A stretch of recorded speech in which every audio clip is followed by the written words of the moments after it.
Today we're going to talk about 3 reasons why high achievers struggle with doing too much. And now I know you're probably thinking to yourself, but I need to do more. I need to figure out a way to fit more into my day.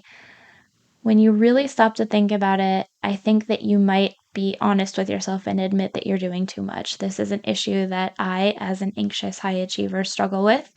And so today I want to dive into 3 reasons that we as high achievers struggle with doing too much. Let's go, friends. Hey, are you a high achiever who struggles with perfectionism? Do you get stuck in the cycle of overthinking? Do you do everything for everyone else because you think otherwise it won't get done? Do you feel like you should come with a disclaimer? Hi, I'm anxious. Hey, I'm Katy. Full disclosure, I'm not a therapist, doctor, or mental health professional. I'm just a career mama who also struggles with anxiety. For me, anxiety reared its head at the most inconvenient times, when I wanted to be present with my family, at those high-pressure business meetings, when I was laying in bed awake at night worrying instead of sleeping. I just wanted to relax and be able to have fun, and I know that you do too. What if you found tools to manage your anxiety? What if you knew how to enjoy life even though you are anxious? Look, it's time to put down that third cup of coffee and swap it for some lemon water. We're going to get control over anxiety so it can stop controlling you. Let's go, girl. Hello, friends. Today we're going to talk about 3 reasons high achievers struggle with doing too much. So the first reason is, I think, an intense focus on the past. So oftentimes I find that high achievers, especially anxious high achievers, will ruminate on issues from the past, like mistakes they've made, failures that they think that they've had, or frustrations that they've had. So for example, maybe you had a difficult conversation with somebody and it went poorly, and instead of learning from the mistakes you may have made in that conversation and moving forward, you might spend time ruminating on the conversation, beating yourself up for it, and constantly remembering it and being hard on yourself for how it went, placing the blame on yourself. Oftentimes, I find that high achievers will beat themselves up for these past issues, blaming themselves for the things that really weren't within their control. I think that by focusing on the past, high achievers find that they might be able to find ways to do things to overcompensate so that they can avoid such issues or mistakes in the future.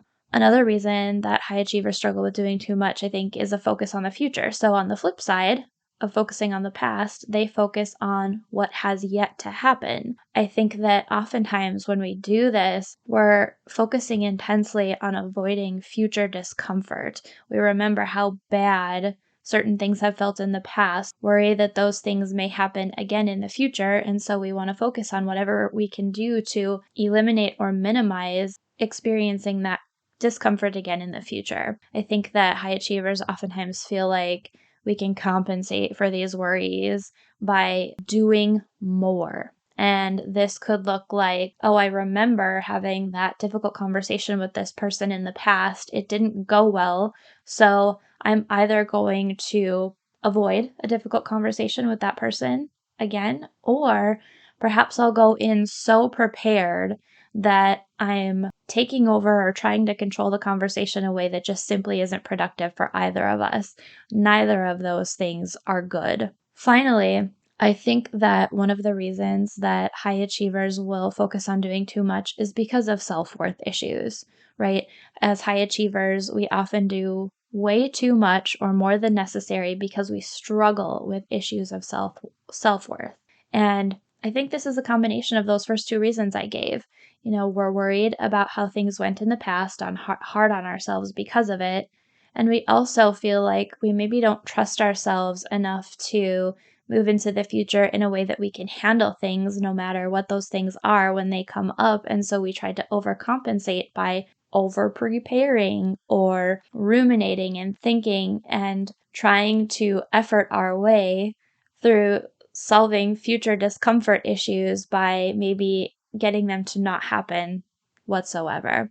If you don't value yourself as you are, you may be tempted to worry about what you did or didn't do in the past, or worry about what may or may not happen in the future. Also, I think that this lack of self-worth can often drive high achievers to do more be more, learn more, earn more, etc., in order to attempt to overcome or control this lack of self-worth that we feel. So let's recap. High achievers tend to struggle with doing too much, and there's 3 reasons for it. This doing too much is often an attempt to control things that are ultimately outside of your control. This includes worrying about the past, worrying about the future, and feeling a lack of self-worth. Now, does this sound like you? Do you feel like you do any or all 3 of these things? I know I do, that's for sure. But don't worry, friend. Recognition is the first step in making any lasting change. And I hope that you'll stay tuned because in future episodes, we're going to talk about proactive things that you can do to help move yourself out of that doing too much mode so that ultimately you can feel better. Hey friend, thanks for being here. Did today's episode help you feel more in control of your anxiety? Did it inspire you to rest or relax? Or maybe it challenged you to really look at why anxiety is a part of your life? If so, I'd love to hear from you. If you would take 30 seconds, pause this episode, scroll down in Apple Podcasts, and leave me a review, I would be so grateful. See you next week. Disclaimer, I am not a medical professional and this podcast is not providing therapy or medical treatment. Contents of the podcast are for informational purposes only and are not a substitute for professional medical advice, diagnosis, or treatment. Always consult your healthcare provider with your health questions and concerns.